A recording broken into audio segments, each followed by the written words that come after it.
Selamat datang kembali di J Power Solution. Aku mau menyampaikan tentang pernah nggak sih UPS kalian error dalam 2-3 tahun ke depan? Apa penyebab yang membuat UPS itu error? Harga UPS itu nggak murah loh, bisa sampai jutaan, sampai ratusan mungkin ya. Nah, di video ini saya akan menjelaskan secara simpel biar UPS kalian awet sampai 10 tahun ke depannya. Oke, yang pertama tuh biasanya kenapa sih kalau UPS itu bisa cepat rusak? Karena UPS-nya terlalu sering dibiarkan mati. Dan kedua, nggak pernah dicek. Dan ketiga, itu masih diperhatikan ruangannya. Kenapa UPS rusak? Karena ruangannya itu panas. Itu yang jadi concern utama harus diperhatikan. Selain itu, beban listriknya kebanyakan. Itu. Oke, sekarang tips berikutnya tuh soal baterai. Gimana sih biar baterai UPS tuh bisa awet dan nggak cepat rusak? Oke, ini pertanyaan poin yang paling sangat penting. Yang pertama itu UPS jangan terlalu sering lama dimatikan. Minimal 1 minggu dinyalakan si kondisi UPS-nya itu. Jangan tunggu baterai mati total baru diganti. Idealnya baterai diganti 3-5 tahun sekali.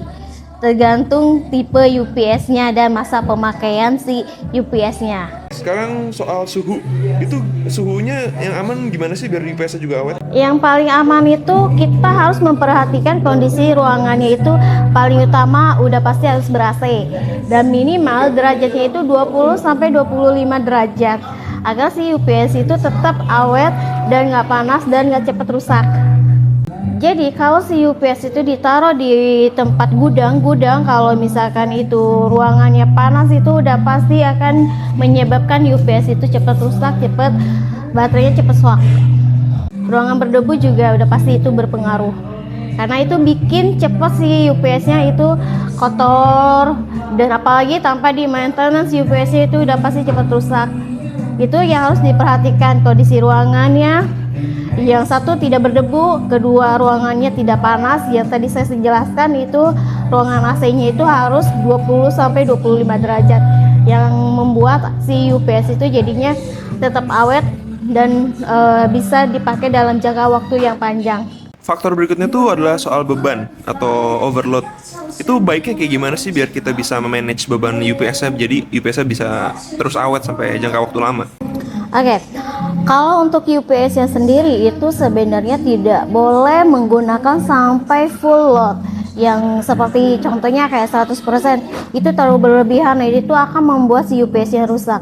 Dalam jangka waktu 50-70% itu akan membuat si UPS itu berjalan normal dan tanpa dipaksa.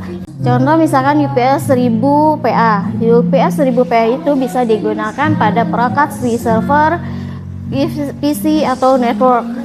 Yang dimana si daya UPS-nya itu digunakan 50-70%. Kemudian soal maintenance. Nah, perawatan itu baiknya kayak gimana sih biar para user ini tahu nih cara maintenance yang baik, perawatannya yang kayak gimana?